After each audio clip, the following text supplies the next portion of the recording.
This is one of our most highly requested videos, and it is about 14-pound equipment and what is the difference from the regular 15-pound equipment. 16 will also be thrown in here a little bit, so if you throw 14 or 16, this video is for you. Or if you're someone who throws 15 pounds and potentially wants to go up or down, here are the pros and cons that you can expect.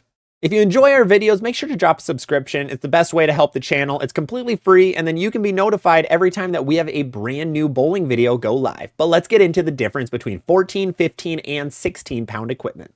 So based on common sense, it's kind of assumed that 14-pound equipment is going to go through the pins very poorly. 15-pound will go through the pins normally. 16-pound will go through the pins the best, depending on the different weights, because you're throwing a heavier object. A heavier object is going to knock more other objects over that you're aiming at. However, there's a lot of caveats to this and a lot of issues. So what are the differences if you are someone who throws 15 pounds and you want to go down to 14? The biggest things is that 14-pound ball is really not going to hit much softer and go through the pins worse than your 15-pound equipment.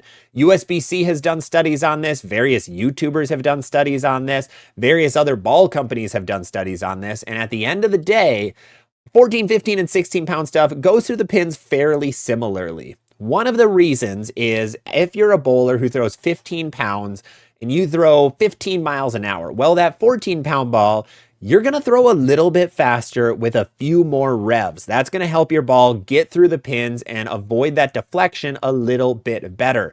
So you're trading that extra pound of weight for more power due to your physical game. This can be a positive in some ways and a negative in other ways. So really, what we always recommend in the bowling community is throw the weight that is most comfortable to you, as long as it's 14, 15, or 16 pounds. Once you get under 14 pounds, you get into a lot of other issues based on the core design of the bowling ball, the ball just being too light, etc., etc. So really, rule number one, try to stick to 14, 15, or 16 pounds. Number two, you're not going to notice a crazy big difference with pin carry because your physical attributes are actually going to about be in line with that added weight or that loss of weight. So if you're someone who throws it hard, you can go up a pound to be able to throw it a little less hard, but that's also going to cause you to have a few less revolutions. So there's a drawback with all of this stuff. There's a little bit of a give and take with whatever weight ball that you actually use. So overall, we know that the three types of bowling weights actually don't affect your pin carry a crazy amount. Now, there is one other massive variable that we're going to spend a lot of time on, and that is the bowling ball itself. Now, in the past and currently for a couple of the companies, the differences in the bowling balls between 14, 15, and 16 pounds can be extreme, where the cores are different and the balls act radically different. One of my favorite examples of this is the Storm High Road. The Storm High Road was one of the weirdest cores in bowling because its 14, 15, and 16-pound versions are all night and day different bowling balls. I have the numbers up right now. We're going to start with the 14-pound version of the High Road. The 14-pound version of the High Road has a 2.58 RG and an 0.37 differential. If you don't know what those numbers mean, the first number means how long the ball goes before it hooks. Second number is overall how much hook does it have, how much flare does it have. This is a very low RG, very high RG, very low differential. This ball is going to hook super late, be a pretty angular down lane, but it's not going to hook super early. Let's go to the 15-pound version. We have a 2.57 RG, fairly close, pretty much identical, 0.46 differential. This is almost 10 points higher in the differential. That is much more flare. So if you just throw the 15 and the 14 pound next to each other, the 15 is going to hook earlier. The 15 is going to hook probably a foot or 2 feet earlier than the 14-pound version. Moving on to the 16-pound version. This is the fun one. It has a 2.52 RG, much lower than the 14 and 15-pound versions, and an 0.58 differential. This is one of the highest in the world for bowling balls right now based on legality. This is an insanely high differential. That ball is going to hook 2 feet sooner than the 15-pound version. So every weight is radically different for this Storm High Road. This has caused a lot of problems because generally the 14-pound core is going to be the weakest of a ball. The 16-pound core is going to be the strongest of a ball. 15 is somewhere in between. Most channels, including ours, we talk about the 15-pound numbers. That's the most common. That's what almost most people use. I don't know a percentage. I would guess around 75 to 80% of bowlers use 15. Now, this causes a big issue. If you're a 14-pound bowler and I tell you the high road is actually a medium sharp ball, well, for you, it's actually weak and sharp because of these core numbers. That makes this very, very difficult. So as a person who does not throw 15 pounds, I recommend digging a little bit deeper into those core numbers to know, is that core changing a lot?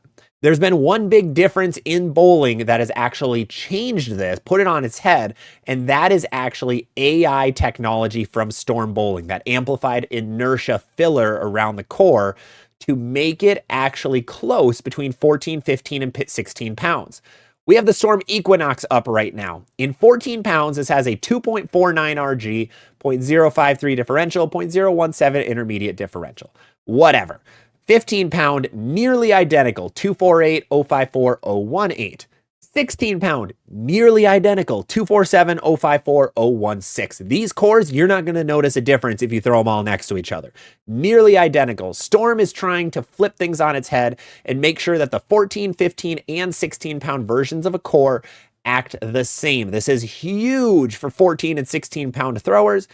Honestly, I do recommend if you throw 14 pounds or 16 pounds, I'd look into Storm because the cores are going to be more true to what the designers are doing. Core designers make the core for 15 pounds and then they manipulate it to 16 and 14. I recommend looking towards Storm on this if I were you. We're going to read off some Brunswick numbers, specifically the Hammer Effect, one of the most popular Pearl balls they've had come out in a long time. Now, this is only one Brunswick ball. They have about 7 billion bowling balls right now in the market, so some of them will be closer. I'll have the numbers of the effect up right now. I'm not going to read all the numbers, but you can tell it's pretty different. It's not crazy different, but you can notice that 16-pound version is ironically super weak compared to the 14 and 15. Very, very odd. Now, the numbers aren't crazy different between 14 and 15. They are still a little more than Storm, though, something to keep in mind. Seems like Brunswick might be ignoring a little more of the 16-pound equipment time to time, focusing on the 14 because 14 pounds is becoming more and more common. Motive is a whole nother case. They're kind of all over. The 15-pound version, we're gonna have that Evoke Hysteria here. The big number is the differential, insanely high in 15, much lower in 16 and 14. These are gonna be different bowling balls at the end of the day. So if you throw a different weight, make sure to look at that core before you purchase it because the company might have some big differences between the 15-pound core and whatever you're throwing. So as somebody who throws 14 or 16 pounds, what can you expect?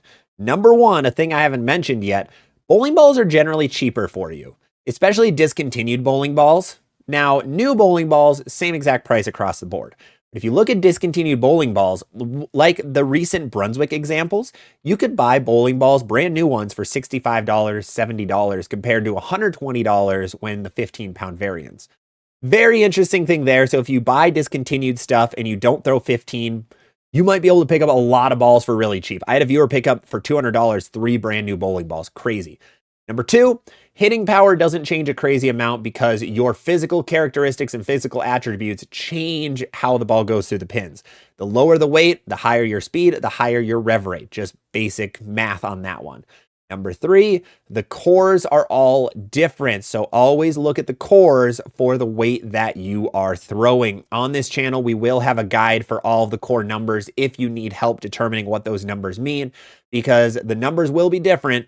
What we say on the channel will always be 15 pounds, but always look into what is the 14 and the 16-pound versions, because that really matters for you guys.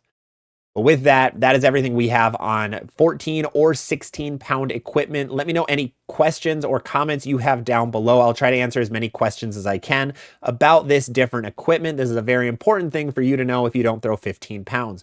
Otherwise, thank you guys so much for watching. Make sure to drop a subscription if you haven't, and I'll see you on the next one.